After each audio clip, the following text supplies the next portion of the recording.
Always when you start a video, you have this stupid coughs. Okay, so this is going to be a quick clip only because there's a dust storm coming, and so I'm going to try to hurry up and say what I need to say and move on. I feel like there's not a lot to talk about right now, only because it's the summertime, and like when you're getting back into rodeo, the summer, I don't know what it is like for everybody else, but I know the summer in Arizona puts you on a pause. So you get to do other things like I'm doing, and it's oiling my tack. Just because it's so dry out here, and honestly I haven't used my stuff in a long time. Oh no. I need to oil it. Because I don't have money to replace my reins or anything like that. I don't have a lot of tack just because I got rid of a lot of stuff, traded a lot of stuff, and I just didn't need it anymore. And so I didn't want it to sit and dry rot, so I just got rid of it. And so now that things are kind of coming back into order and into play, I'm just using what I have right now. I have these reins. I like them. They're my barrel reins.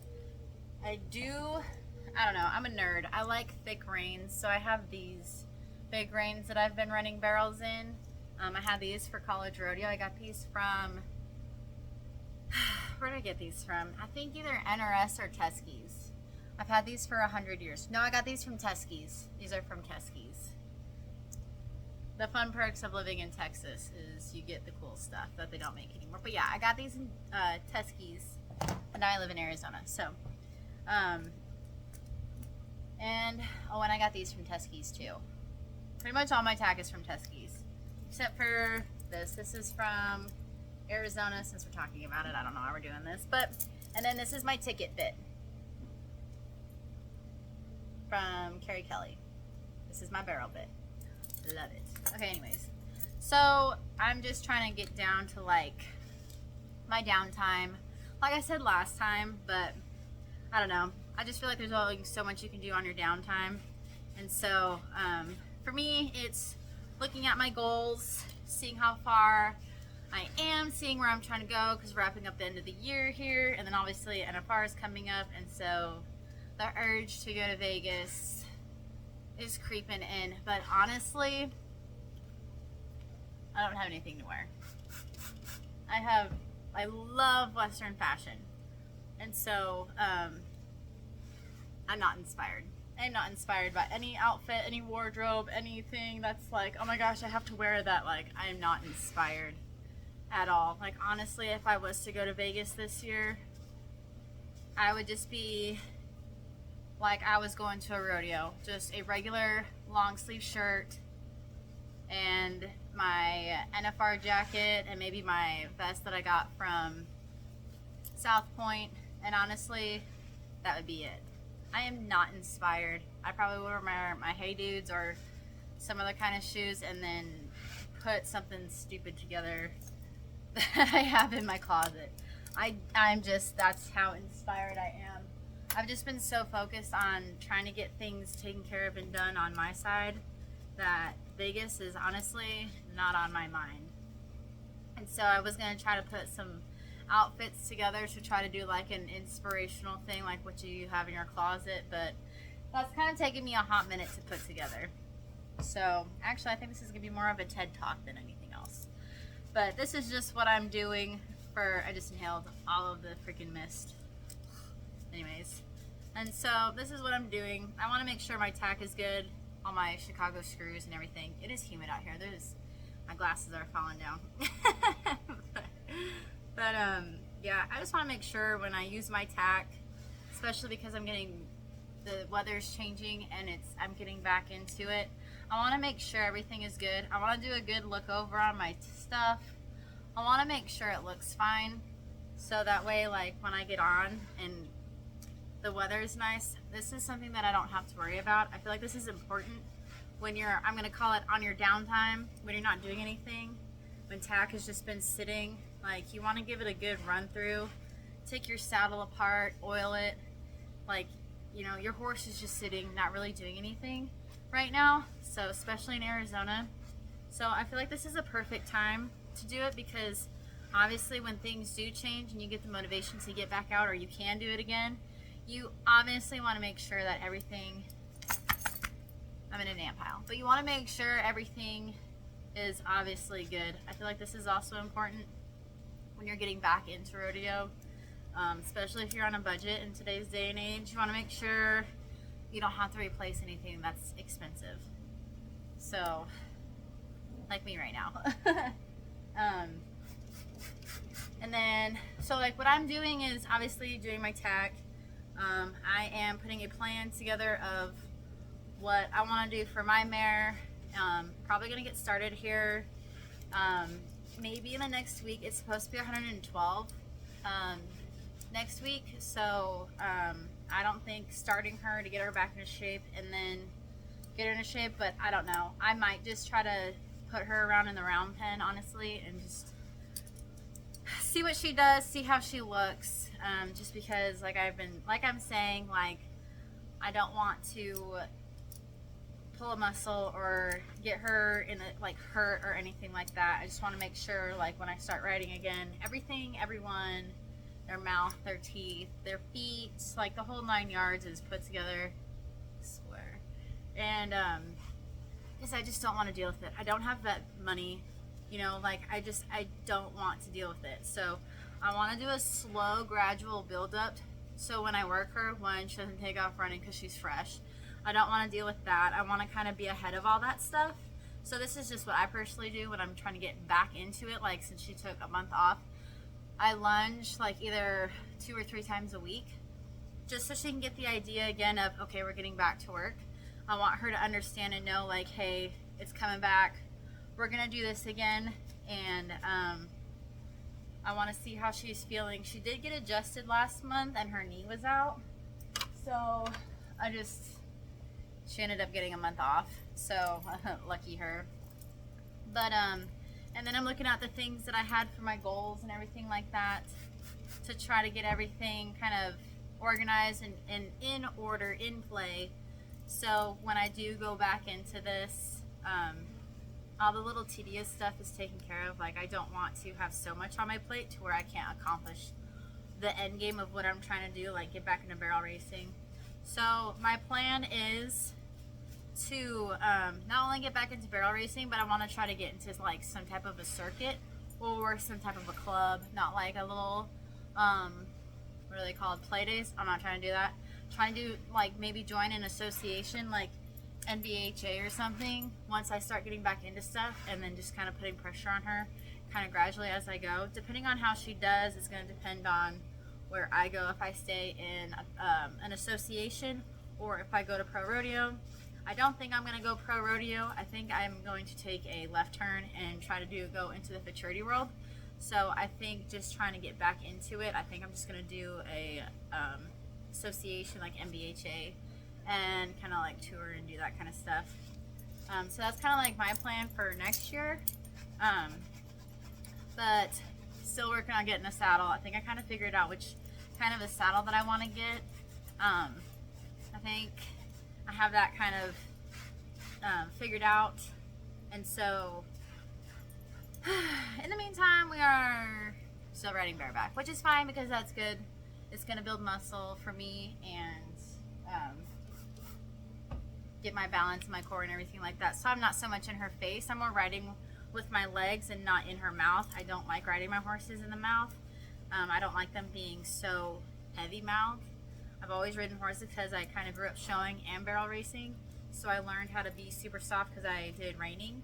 And so I want to keep the kind of show mentality to my horses to where if something was to happen, they come back to me and they listen. Like if I say ho, they better sit and stop. Like I don't care if you're a barrel horse or whatever running down the Thomas and Mack. Like when I say ho, I want you to listen. So I want them to have that in their brains of like, hey, we're performing, we're over here.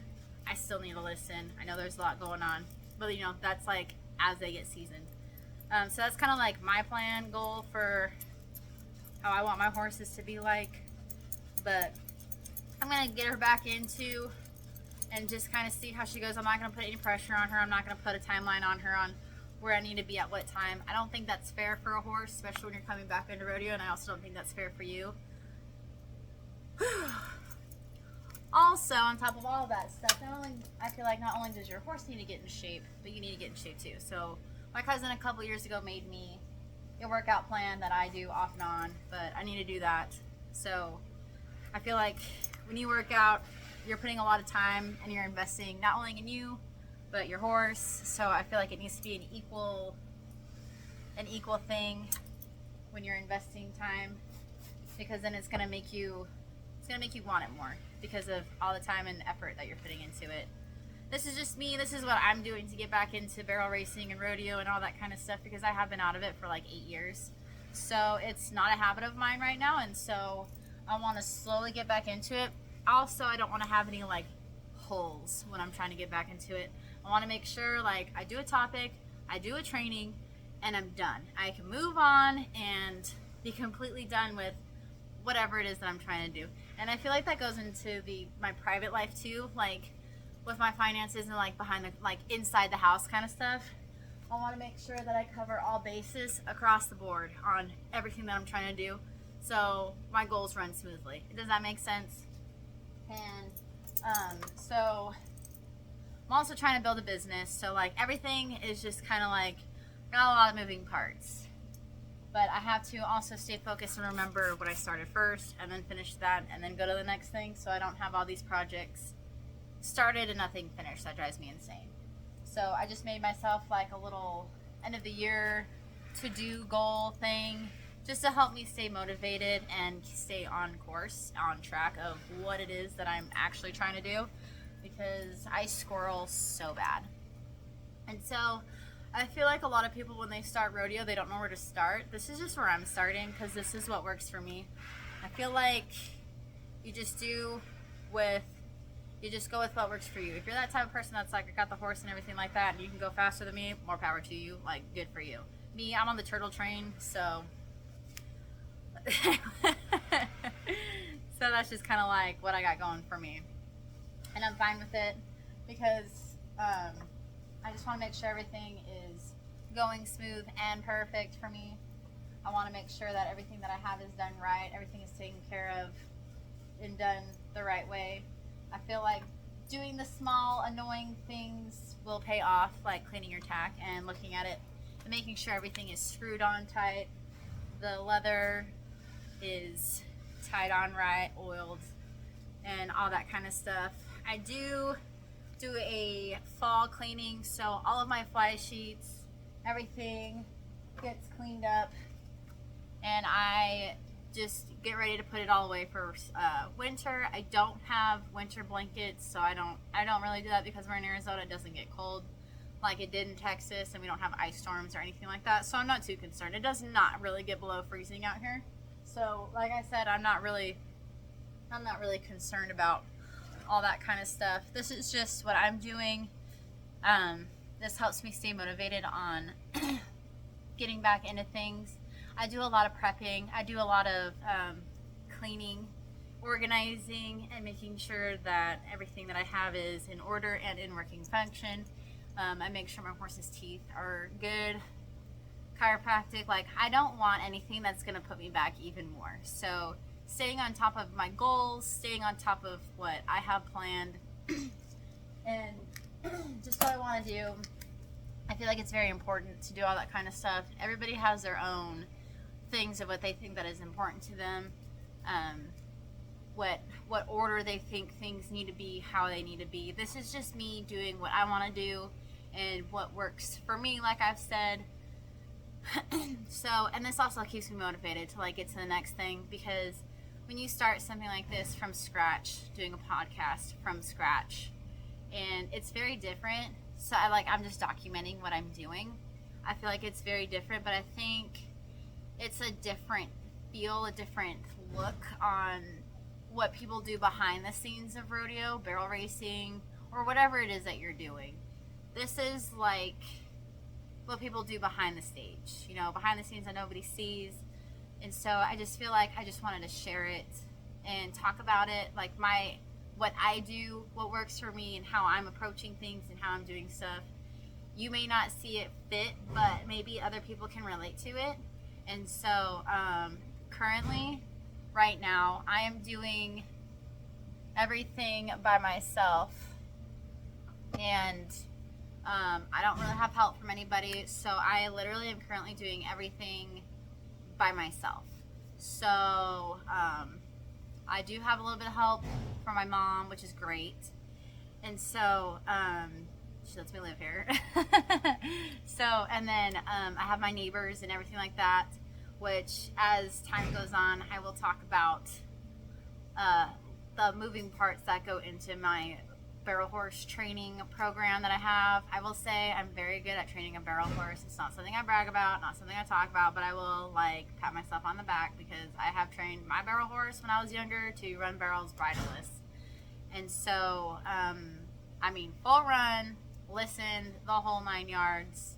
And so, I enjoyed it. So I'm curious to see how this horse is going to turn out. She is very different. She has like more of a wild side about her, like she's just more free-spirited. So, and no, I did not show her at all, so this is just her going into straight rodeo.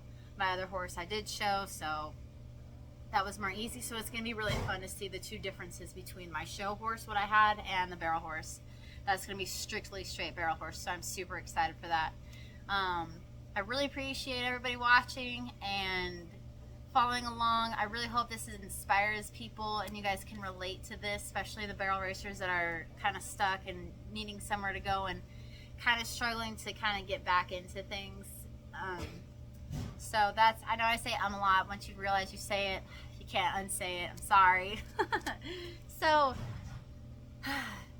this is kind of like the startup back into everything, and I'm just so excited. On my Facebook and Instagram, I do post videos of, and I will post videos of my progress, so you can actually hear the stories and then go to my Facebook and Instagram pages and see the actual progress that I'm doing. So I think this is going to be a super fun and different podcast to watch because I talk about everything and then I show and I go into detail, and then you guys get to also see what I actually do. So I think this is a unique podcast, and I hope you guys follow along, and I hope it inspires you to keep going. And if you're trying to get back into it, I hope you this inspires you, and maybe I will see you in the arena or at some barrel race or something like that. So that is all I got for right now, you guys. Thanks so much again. This is going to be so fun.